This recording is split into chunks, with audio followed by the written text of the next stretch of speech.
Bien, en la clase del día de hoy vamos a rever algunos temas pendientes que habían quedado en la clase número uno con respecto a las resistencias variables, ¿sí? Bueno, estas resistencias son muy particulares porque vamos a tener dos grandes grupos. Primero vamos a tener las que son de ajuste manual, es decir, que mediante algún dispositivo mecánico vamos a poder variar su resistencia, o vamos a tener la de ajuste automático. Bueno, esto me imagino que les llama bastante la atención, el hecho de que sea automático su variación, pero claro, va a ser automática su variación porque se van a valer de algunas cuestiones físicas, ya sea por ejemplo la temperatura o la luminosidad, y de esa manera van a variar su resistencia. Bueno, dentro de los que son de ajuste manual, vamos a tener dos tipos, ¿sí? En base a la función que cumplen cada uno de estos resistores variables, o resistencias variables, como a ustedes más les guste.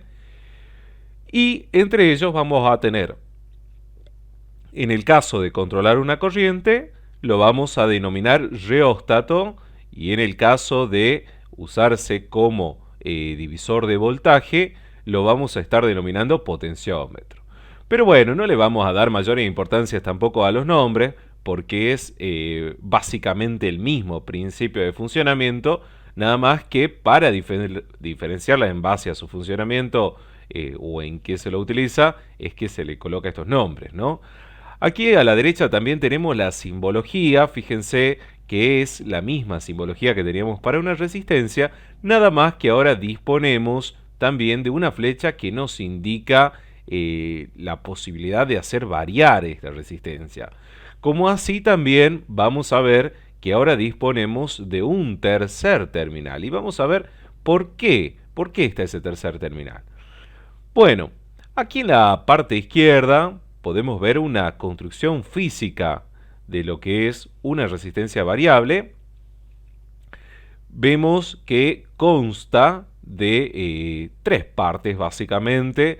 En la parte externa vemos que hay un elemento resistivo. Este elemento resistivo va a estar comunicado con un tercer terminal mediante un rozador, ¿sí? Y vamos a ver que en la medida que se va ampliando esta área, ¿sí?, de contacto, va a existir una resistencia entre el terminal 1 y el terminal 3. Entonces fíjense, en la medida que esta área se va haciendo cada vez más grande y se va aproximando al terminal 2, la resistencia que existe entre el terminal 1 y el terminal 3 se vuelve cada vez más grande porque lógicamente se va aumentando ese camino de resistencia para la corriente. Ahora, por el contrario, para el caso del terminal número 2, vamos viendo que el área se va volviendo más pequeña. Entonces, en definitiva, ¿qué es lo que vamos a tener? Vamos a tener una resistencia variable que va a variar su resistencia, valga la redundancia, entre sus terminales, pero en un caso va a aumentar y en el otro caso va a disminuir. Y esto es totalmente lógico, ¿no? Por la construcción mecánica que tiene, en la cual, fíjense cómo en este caso aumenta ese tamaño y al mismo tiempo en este lado va disminuyendo, ¿sí?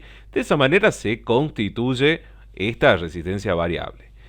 Y fíjense que claramente disponemos de tres terminales, ¿no? Y esto se va a repetir a lo largo de los tanto potenciómetros como reóstatos. Vamos a ver que esto va a suceder y fíjense que en la parte derecha tenemos una serie de resistencias variables que les he colocado para que ustedes se den una idea de cómo se ven en la realidad.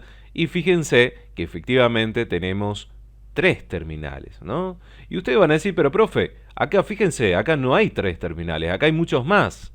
Y acá en la otra imagen, ¿por qué tenemos más terminales si usted nos está diciendo tres? Bueno, sucede que, claro, nosotros tenemos tres terminales, pero por ejemplo, en una aplicación práctica en la cual nosotros necesitamos controlar el volumen, por ejemplo, de dos amplificadores, porque estamos frente a un equipo que es estéreo, entonces tiene amplificadores separados para cada uno de los parlantes, por ejemplo, y bueno, fíjense que vamos a requerir de un potenciómetro que sea estéreo, es decir, que estén dos unidos, como vemos acá en la imagen, o acá, bueno, acá vemos cuatro, acá tenemos tres, ¿sí? Fíjense, podríamos tener uno de dos. Entonces, mediante un solo eje, nosotros podríamos controlar simultáneamente dos potenciómetros que son idénticos.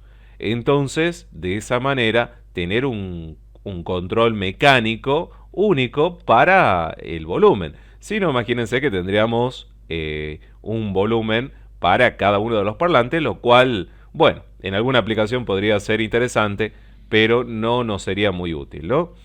Bueno, en la parte de abajo, fíjense que también tenemos potenciómetros, tenemos esta resistencia variable, que bueno, tienen nombres particulares también, no vamos a entrar en los detalles de los nombres comerciales específicos que se le da a cada uno de ellos, porque yo quiero que a ustedes les quede el concepto, ¿sí? Y el concepto, fíjense, de funcionamiento es el mismo.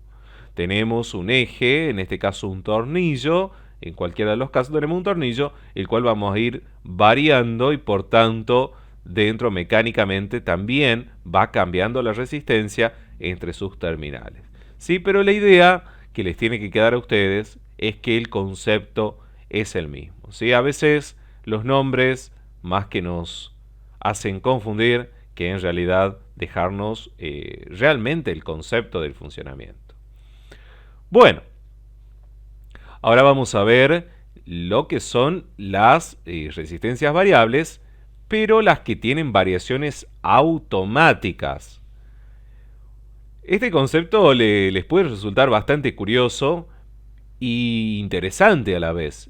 Y por supuesto, porque realmente es muy interesante porque vamos a disponer de resistores que van a cambiar su resistencia dependiendo de algunas variables físicas, ¿sí? Por ejemplo, vamos a tener el termistor que va a variar su resistencia en base a la temperatura, y luego vamos a tener una celda fotoconductora que va a variar su resistencia mediante un cambio en la intensidad lumínica. Bien, sucede que en el caso de los termistores vamos a tener un grupo dividido, ¿no? Porque vamos a tener termistores con un coeficiente de temperatura negativo. Eso significa que cuando aumenta la temperatura, disminuye la resistencia, ¿sí? Es inverso. Es una relación inversa que tiene la temperatura con la resistencia, ¿sí? Repito, como el coeficiente de temperatura es negativo, vamos a tener una variación inversa de la resistencia con respecto a la temperatura. Entonces, un ejemplo, si la temperatura de un salón aumenta, la resistencia del termistor disminuye. Si la temperatura del salón disminuye, entonces la resistencia aumenta, ¿sí? Eso va a ser para el caso del coeficiente de temperatura negativo. Ya la vamos a ver a la curva en unos minutos para que se entienda mejor cómo va a ser esta relación. Luego podríamos tener, por ejemplo, un termistor que sea de coeficiente positivo. Esto significa que la resistencia cambia directamente con la temperatura, es decir, al aumentar la temperatura, aumenta también la resistencia. Al disminuir la temperatura, disminuye la resistencia, ¿sí? Bueno, en el caso de la celda fotoconductora, vamos a estar frente a un dispositivo que se comporta de manera similar a un termistor de coeficiente negativo. Es decir, que va a tener una relación inversa entre la resistencia y en este caso la intensidad luminosa, ¿sí? Por lo tanto, al aumentar la intensidad luminosa, va a disminuir la resistencia, y a disminuir la intensidad luminosa va a aumentar la resistencia, ¿sí? Bueno, esto nos trae muchísimas aplicaciones, lógicamente, ya que podríamos utilizar una celda fotoconductora para, por ejemplo, realizar un dispositivo que se encienda o se apague en determinados momentos del día en base a la luminosidad, o por ejemplo lo encontramos en nuestros teléfonos móviles que ante variaciones de la intensidad luminosa vamos a ver cambios también en la luminosidad de nuestra pantalla, ¿sí? Bueno, de la misma manera vamos a tener termistores en todas partes, ¿sí? Vamos a ver, por ejemplo, termistores que vamos a tener como protección, ya sea por temperatura, o por ejemplo lo vamos a ver a los termistores en el caso de ser necesarios como sensores de temperatura, ya sea porque necesitamos realizar un instrumento para medir una temperatura, o podríamos tenerlo para controlar alguna de ellas, ¿sí? Y fíjense que las curvas nos dicen mucho sobre las aplicaciones que pueden tener estos termistores. En la parte izquierda vamos a ver que tenemos una resistencia variable automática que va a ser llamada NTC, ¿sí? Que es la del coeficiente negativo, ¿sí? Va a ser esos termistores que les indicaba recién que tienen este coeficiente negativo, de ahí la N, ¿no? De su nombre.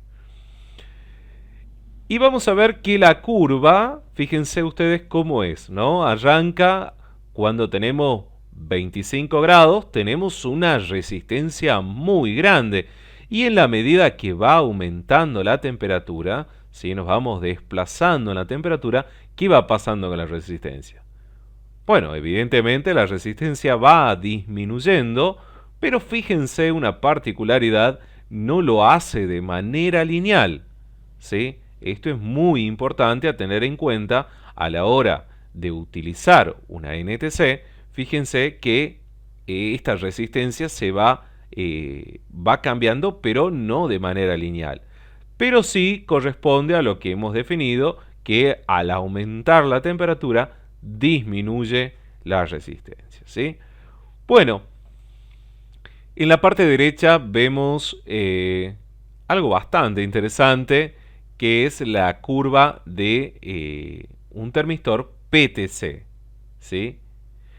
Este sería el del coeficiente positivo. Nosotros hemos dicho que iba a aumentar de manera directa con la temperatura, pero nunca lo hemos dicho cómo iba a ser, ¿no?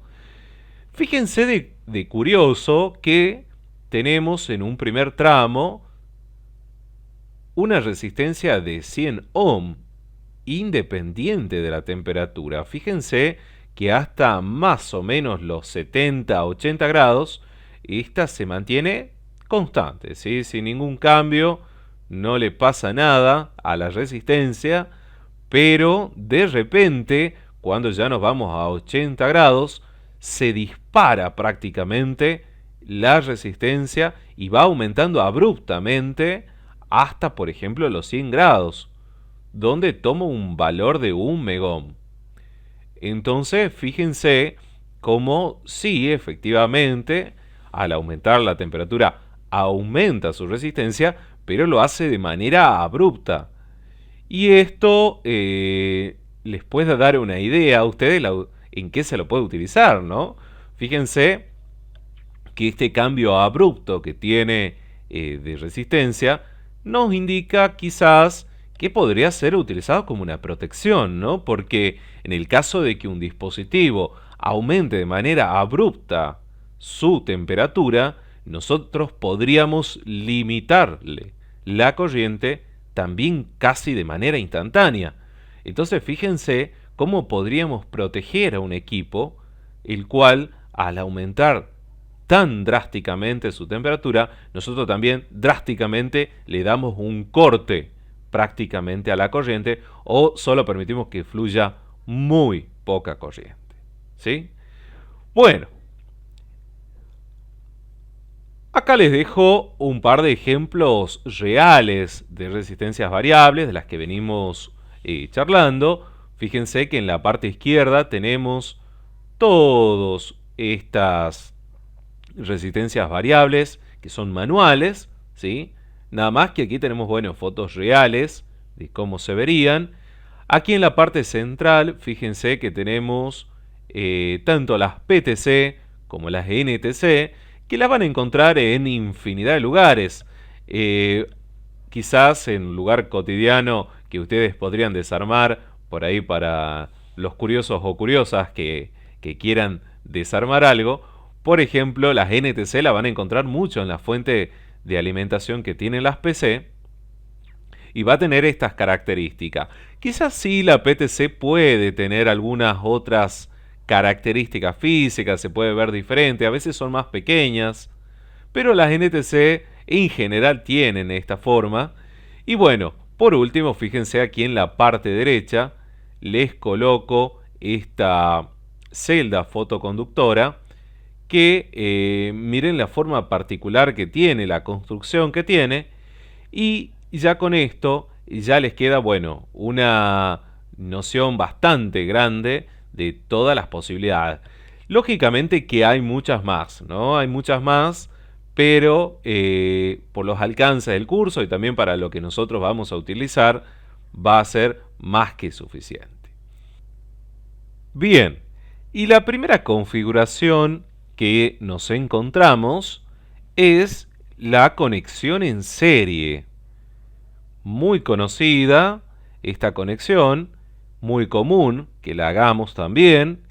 Y vamos a ver que vamos a decir que tenemos dos resistencias que están en serie si a través de ellas fluye una única corriente que es la misma para las dos resistencias.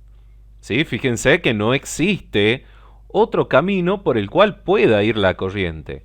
¿Sí? Nosotros tenemos este punto A, tenemos este punto B, y evidentemente si la corriente arranca desde el punto A, no le queda otra alternativa que pasar por R1 y pasar por R2, ¿sí? Hasta llegar al punto B.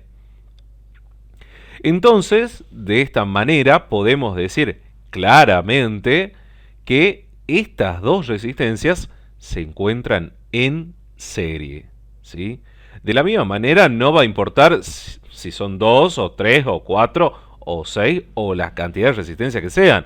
Fíjense que aquí tendríamos 3 en la parte derecha y de la misma manera si desde este punto A partiera una corriente no le quedaría otra alternativa que recorrer las 3 resistencias hasta el punto B. Y lo más importante que ustedes tienen que recordar es que esa corriente que pasa a través de ellas es la misma para las 3 resistencias, ¿sí? A no confundirse aquí, porque la corriente que las recorre es exactamente la misma, ¿sí? Y esa es la característica que tiene el circuito serie y esa es, además de ser la característica más importante, lo que nos permite a nosotros realizar los cálculos para encontrar la resistencia equivalente del circuito serie. Bueno, entonces, aclarándolo aún más a este tema, podemos decir que la corriente, al tener una sola trayectoria, no va a importar la forma de esa trayectoria, ¿no? Es importante detallarlo, fíjense que aquí tendríamos un tipo de trayectoria en el cual la corriente sigue este camino, atraviesa esta resistencia y luego atraviesa esta resistencia, llegando del punto A al punto B, ¿sí? En el caso del siguiente diagrama, pasaría lo mismo, fíjense que la corriente va por esta resistencia, pasa por la siguiente y pasa por la siguiente y llega al punto B. O quizás podríamos tener una trayectoria aún más complicada, en la cual, fíjense, tenemos 4 resistencias y esta corriente las recorre, Fíjense el camino tan particular que tiene la corriente, pero no interesa, ¿no? Porque el cable sigue siendo el mismo, ¿no? Siguen estando interconectadas entre ellas. Entonces por ahí yo pensaba en colocarles este ejemplo para que no se confundan, ¿no? Porque hay veces que miramos un circuito y a veces está dibujado de otra manera, no está de manera lineal y nos confunde un poco porque decimos están en serie, no están en serie, y en qué forma están conectadas las resistencias. Y bueno, nos tenemos que poner a pensar si la corriente tiene otra trayectoria por seguir o tiene una única. En el caso de tener una sola trayectoria, efectivamente no nos va a quedar otra que es que están en serie, ¿sí? Y así va a pasar para cualquiera de las trayectorias que les coloqué aquí en la diapositiva. Bueno, ¿y qué vamos a poder decir a nivel circuito? Si es que tenemos tres resistencias conectadas en serie, por ejemplo, a una fuente de voltaje. Bueno, podríamos decir que la corriente partiría, por ejemplo, desde el terminal positivo de la batería, pasaría por esta resistencia. Fíjense que este gráfico que ya les coloco aquí, ya son resistencias reales, ¿sí? Y vemos cómo está la conexión, ¿no? Y también vemos cómo la corriente circula a través de ellas. También algo importante a notar es que estas resistencias, imagínense que nosotros eliminásemos este cable, ¿sí? Y las pondríamos una a continuación de la otra, o que el cable sería muy pequeño, muy pequeño. Y en este caso también para la de abajo lo mismo. Sería como tener una gran resistencia, ¿no es así? Bueno, claro, eso que a ustedes intuitivamente se les ocurre es así. Efectivamente, nosotros podríamos sumarlas a ellas y entonces tener una gran resistencia. Entonces en este caso, por ejemplo, a la derecha, podríamos sumar 22 más 22 más 22 y entonces tener 66 ohm. Y esto lo podemos hacer porque están en serie, chicos. Si no estarían en serie, no podríamos hacer ese cálculo, ¿sí? Pero en este caso, como ellas se encuentran en serie, entonces es por eso que nosotros podemos sumarlas y obtener una única resistencia. Ahora también es importante notar cómo está presente la ley de Ohm, ¿no? Porque la corriente que pasa a través de ellas, y cuidado aquí porque hay muchos que se pueden llegar a confundir, nosotros decimos que es la misma corriente la que circula, pero no porque las resistencias sean iguales, ¿sí? No nos confundamos, ¿sí? Esto es muy importante. Por ahí tienen la tentación de decir, bueno, porque son las resistencias iguales, es la misma corriente. No es así, sino que es la misma corriente porque están en serie. Y además porque fíjense que la corriente no tiene otro camino. ¿Sí? La corriente solamente puede circular a través de ellas y es por eso que es la misma. Y por ser la misma, fíjense que también podríamos hacer cálculos, es decir, por ejemplo, nosotros queremos saber la caída de tensión que hay en esta resistencia. O por ejemplo, queremos saber la caída de tensión que hay en esta resistencia o en esta. Curiosamente, se deben estar dando cuenta que la caída de tensión es la misma. ¿Por qué la misma? Y bueno, fíjense, la corriente es la misma para las tres. Y las tres resistencias son iguales. Por lo tanto, la caída de tensión es la misma. Recordemos que la ley de Ohm nos decía que B es igual a I por R. O sea, la tensión es igual a la corriente por la resistencia. Si en este caso la corriente es la misma para las tres y la resistencia son las mismas, entonces las caídas de tensión en cada una de ellas va a ser la misma. Ahora, un detalle.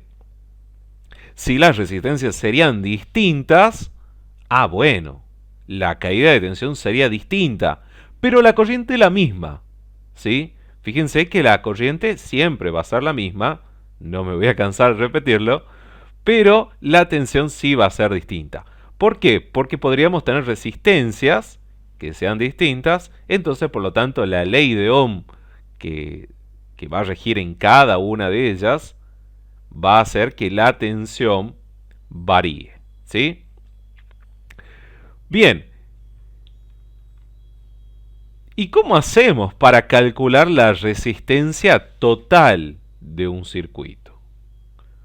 Bueno, básicamente para calcular la resistencia total de un circuito, nos tenemos que fijar si este circuito está en serie.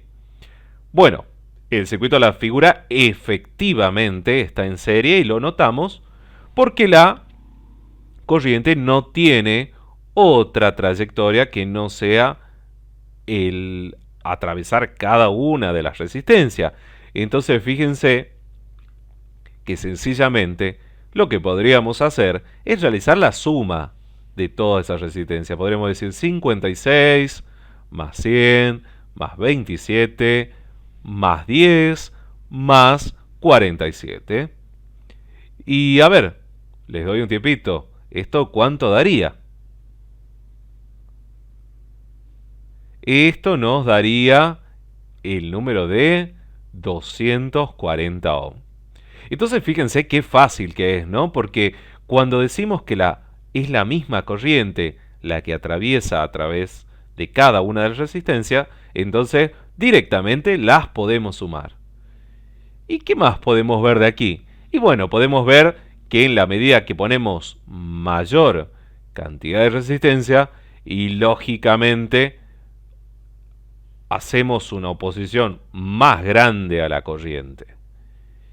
Y esto es lógico, ¿no? Porque si nosotros tendríamos, por ejemplo, una manguera, ¿sí? A la cual le atraviesa una cierta cantidad de agua, ¿sí? Un determinado flujo de agua, si nosotros le vamos oponiendo el paso al agua y le vamos colocando más y más resistencia al paso del agua, y lógicamente la corriente de agua disminuiría. Y bueno, de la misma manera pasa en un circuito eléctrico. Si nosotros tenemos una corriente eléctrica, en este caso, que va a través del conductor y nosotros le vamos poniendo oposiciones al paso de la corriente, y bueno, mientras más le coloquemos, evidentemente la corriente se va a hacer más pequeña, ¿no? Bien, entonces, les pregunto, ¿cuál sería la resistencia total, entonces, del circuito que se ve aquí en la figura? Bueno, vamos a recordar un poquito. Tendríamos que hacer 39 más 100 más 47 más 100 más 180 más 68 y nos daría 534 ohm. Entonces, efectivamente, la resistencia se hace aún más grande. Bien. Y fíjense que ahora tenemos otra configuración que es el circuito paralelo, ¿sí? Es decir, cuando tenemos resistencias conectadas como se ven en la figura. Fíjense que ahora la corriente ya no tiene un solo camino. Y ustedes dirán, ¿cómo que no, profe? ¿Cómo sería eso? Bueno, fíjense, si la corriente vendría por aquí, se podría dividir en dos caminos, ¿sí? Y acá se lo coloco a la derecha, ¿no? Fíjense que tenemos una corriente total que viene o sale de esta fuente de alimentación, llega al punto A y se divide, ¿no? En una corriente I1 y una corriente I2. ¿Sí? Entonces fíjense cómo hemos llegado a este punto y ahora claro, tiene dos caminos la corriente. ¿Y cómo se va a dividir esa corriente? ¿O quién dice cómo se divide? Y bueno, va a ser en base a las resistencias. Lógicamente nos imaginemos nuevamente en una manguera. Si nosotros llegamos a un punto donde tenemos dos caminos y el agua va a ir por el camino que haya menos resistencia, ¿sí? Si al lado tenemos una manguera que está un poco tapada, que tiene alguna resistencia, y bueno, evidentemente el flujo de agua va a ser mucho más pequeño a través de esa manguera. Y en este caso va a pasar exactamente lo mismo. Si nosotros tenemos una corriente eléctrica y llega a este punto, se va a dividir en base a la resistencia que encuentre en cada una de sus ramas. ¿Podríamos tener más ramas? Y claro, ¿sí? Y se habrán dado cuenta en algo, yo dije ramas. Claro, así la vamos a llamar a cada una de estas divisiones, que va tomando a partir de un punto que lo vamos a denominar nodo, ¿sí? Este punto de bifurcación le podríamos decir técnicamente nodo, y allí vamos a tener distintas divisiones de la corriente. Entonces fíjense cómo las corrientes se dividen, pero vuelven al punto B, y en el punto B se vuelven a unir para formar nuevamente la corriente total que había iniciado. ¿Sí? Muy importante, no es que se ha perdido corriente en el camino, no, no, sino que nosotros salimos aquí por arriba con I total, se divide en I1 y en I2, pero luego ellas se vuelven a unir para volver a formar la corriente inicial. ¿Sí? Muy importante, y de esta manera se forma un ciclo, o se forma lo que nosotros llamamos un circuito, ¿no? Y se cumplen las leyes que tenemos en la electricidad, que es lo más importante, ¿sí? Bueno, entonces notamos que tenemos, en este caso, más de una trayectoria para la corriente, y queda claro aquí con los distintos ejemplos de trayectoria que les coloqué, en el cual, fíjense, tenemos una corriente que llega a un punto, se divide por esta resistencia, se divide por esta resistencia, nuevamente llega a un punto B y se vuelven a sumar para salir de nuevo a la siguiente etapa del circuito o a la batería, a donde sea.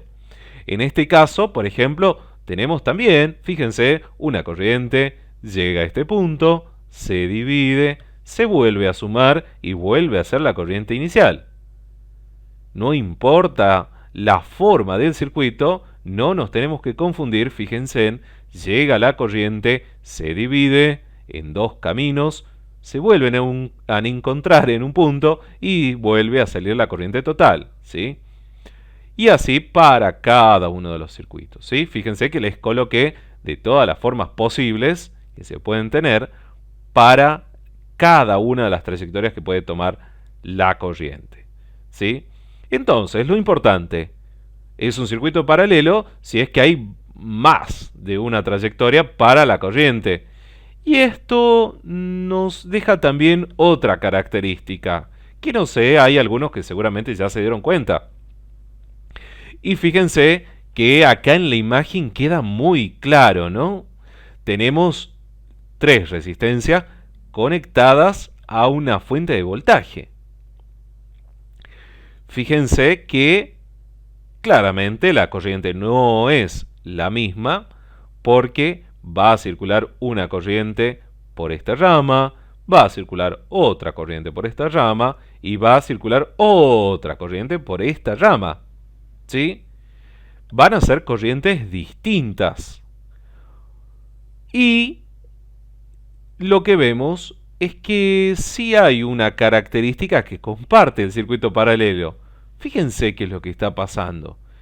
Tenemos una diferencia de potencial, en este caso BG, que es igual a CF y que es igual a DE. Y si no les quedó muy claro por la imagen, lo podemos ver acá a la derecha. Sería como conectar la resistencia directamente a la batería, o esta resistencia directamente a la batería, o esta resistencia directamente a la batería, ¿sí? Entonces, de esa manera, fíjense que podemos decir que todas las resistencias tienen la misma diferencia de potencial, o tensión, o voltaje, o como a ustedes les guste llamarlo, ¿sí? Como les sea más cómodo, o lo entiendan mejor, Entonces fíjense que tendríamos todas las resistencias conectadas a la misma tensión. Y esa es la característica del circuito paralelo. Mientras que en el serie tenemos para todas las mismas corrientes, en este caso para todas las resistencias tenemos la misma tensión. Miren qué interesante, ¿no?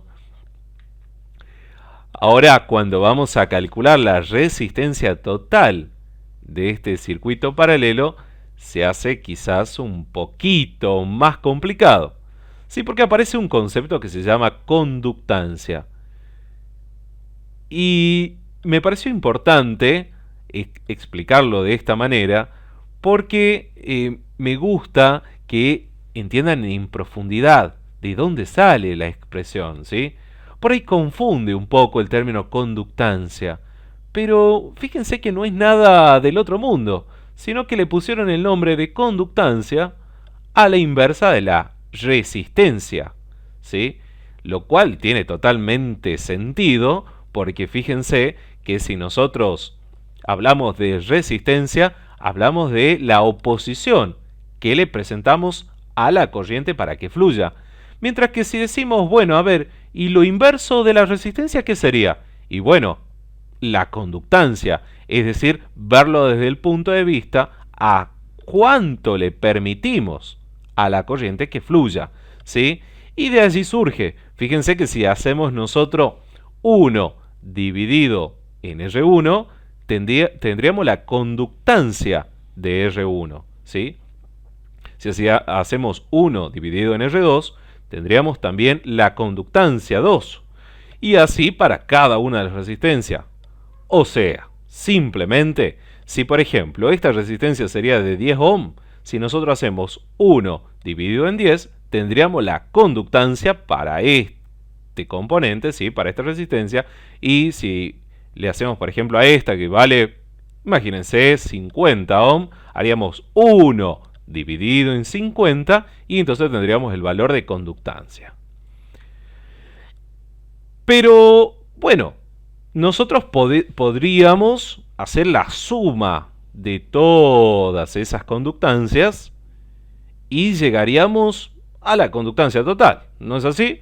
Podríamos sumarlas a todas y llegaríamos a la conductancia total. Ahora, para obtener la resistencia total, hay que volverlo a invertir, ¿sí? Porque estamos hablando de conductancia total. Entonces, para volver a pasar a resistencia total, habría que hacer 1 dividido la conductancia total. Y acá yo se lo puse más desglosado, que creo que más confunde, pero de todas maneras lo veamos. Fíjense que acá tendríamos la conductancia 1, 1 sobre R1, la conductancia 2, 1 sobre R2, y así para todas. Y la conductancia total, que sería la suma de todas, fíjense que sería 1 sobre R total, ¿sí? Si a esto nosotros lo operamos, fíjense que como haríamos la suma de esas fracciones, nos quedaría 1 sobre la suma de todas estas conductancias. Por lo tanto, sería lo mismo que poner 1 sobre la conductancia total. Básicamente, lo vamos a entender más rápido con un ejemplo.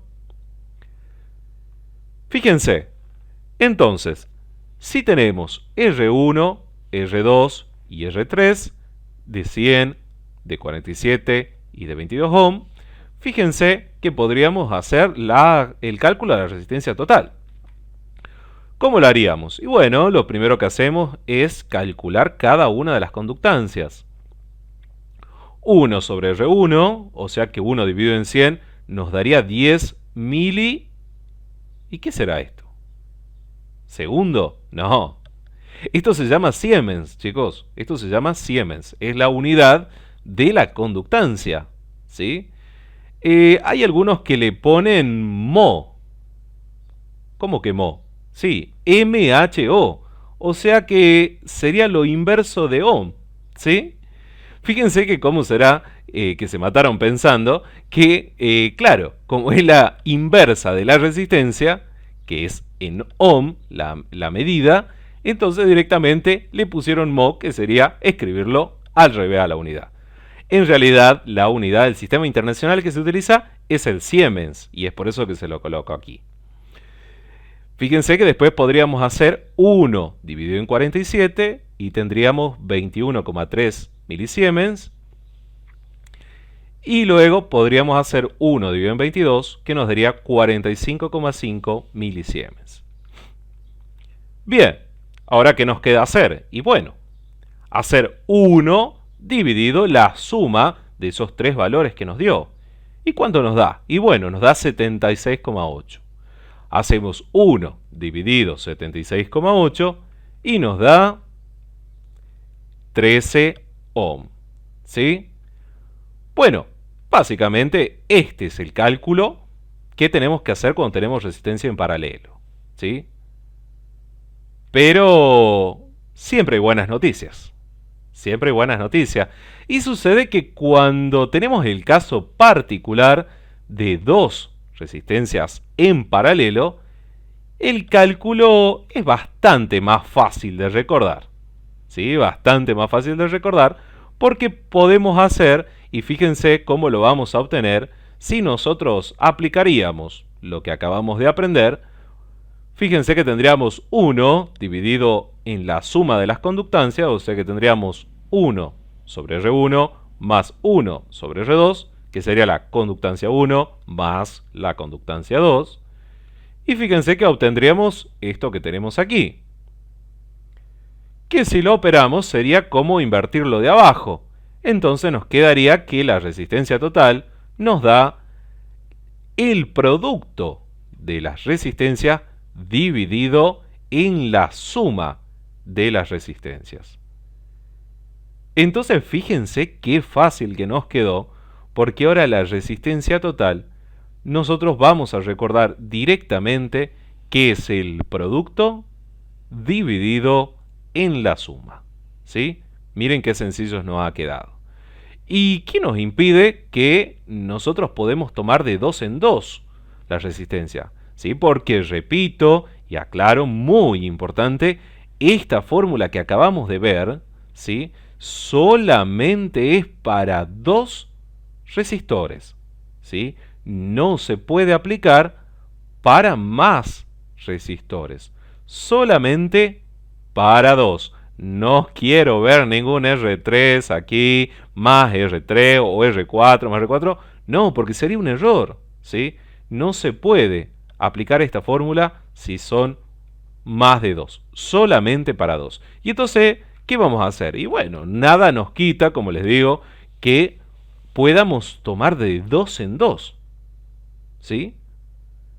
Entonces podríamos tomar estos dos, aplicar la fórmula y luego al resultado ponerlo en paralelo con R3 y nuevamente aplicar la fórmula. ¿Sí? Entonces de esa manera vamos tomando de 2 en 2 y nos hemos simplificado la vida un montón y nos vamos a acordar también porque es más fácil de recordar el producto dividido en la suma. ¿Sí? Bien, hasta aquí espero que me hayan entendido, que me vengan siguiendo.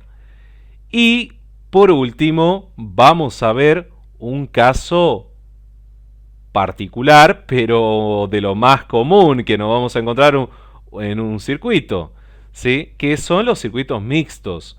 En la realidad, nosotros todos los circuitos son bastante mixtos.